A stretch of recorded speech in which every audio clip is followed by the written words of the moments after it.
Hello guys. In my previous videos I shared my opinion on various aspects of reality.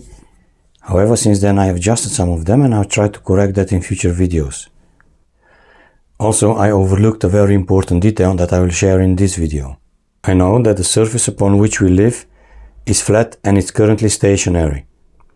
I still believe that it's situated within and it's a part of a half-full sphere, and that this world can be considered but a single cell within the body of a soul-devouring creature of staggering proportions. My opinion still remains that the souls of all creatures, including ours, are physical in nature and are the final product of life. And I think that they are being used as a sustenance for the immensely large creature in the body of which we are. Also, I still believe that the immensely large creature in the body of which we are is a juvenile, that it's currently around 50,000 years old, that its lifespan is several million years, and therefore its current age is the equivalent of the age of a 2-year-old human child. So, I have not changed my opinion on that. However, I fail to take into account its sleeping cycles. It is a living being, and it sleeps just like most creatures. I think that it sleeps somewhere around 85% of its time. There are several other animals that also spend around 85% of their time sleeping. Species such as koalas, sloths, and the little brown bats are such examples.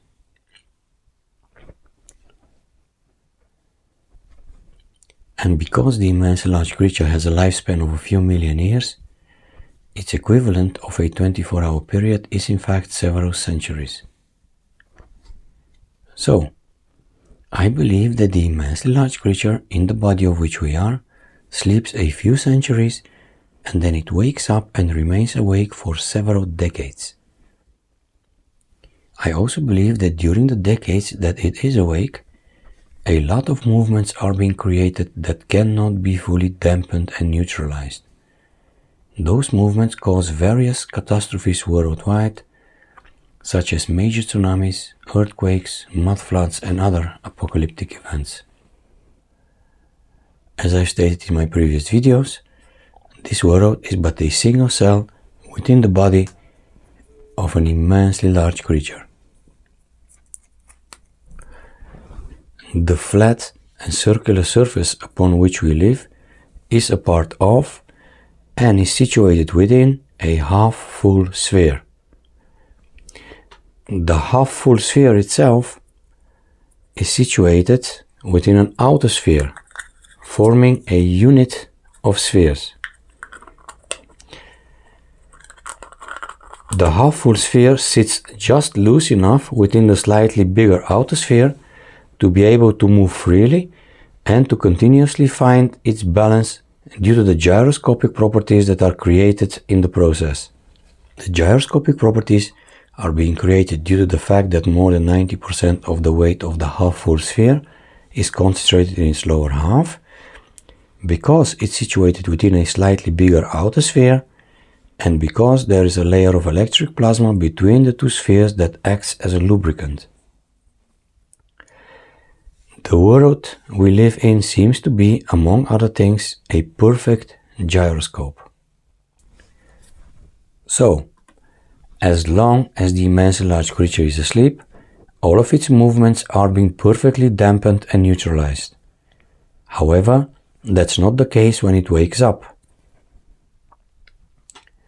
I believe that whenever the immensely large creature is awake, its movements cannot be fully dampened and neutralized, and during those few decades, there are various apocalyptic events as a result. I don't know exactly what the ratio is of the period that is asleep versus the time that it is awake. Perhaps the immensely large creature sleeps for 300 years and it remains awake for 30 years. But the ratio could be different. It's not easy to make a good estimate because, besides the fact that our psychopathic and mass murdering world rulers are killing and poisoning us, they are also hiding the truth of reality from us. They are rewriting history in whatever way suits them, and it is therefore difficult to determine when specific historical events really took place and what was the true reason behind them. It seems I'm not the only one who is aware of the grim facts of life. In fact, I see that, slowly but surely, people from all over the world are waking up to the facts of reality. If they could leave Earth, they wouldn't need bunkers, don't you think? There are things that can make you go, what is this place? And our mass murdering world rulers are increasing their efforts to physically and mentally debilitate us with various poisons in order to prevent us from seeing reality for what it is. Either way, I overlooked the fact that the soul-devouring creature in the body of which we are has its own sleeping cycles, and I wanted to share that with you. My conclusion is that the soul-devouring, immensely large creature in the body of which we are is currently asleep, but that it will wake up sooner or later and with deadly consequences as a result. So, can the members of the general public do something about it? No, not really. I guess it's just a matter of trying to enjoy life as good and for as long as we can. The average person who goes to school has no idea why humanity exists. He has no idea concerning a spiritual factor in material existence. He has no general comprehension of the rules of life as these differ from the rules of social and political structures. He does not know where he came from, he does not know why he is here, and he has no idea where he's going. And on this compound ignorance, we offer degrees and make brilliant scholars out of people who have never answered any of those questions. It is one of these amazing things that we have created a great hierarchy of well-lettered ignorance. We have made everything subservient not to wisdom, but to the passing advantages of the hour. Thanks for watching, guys.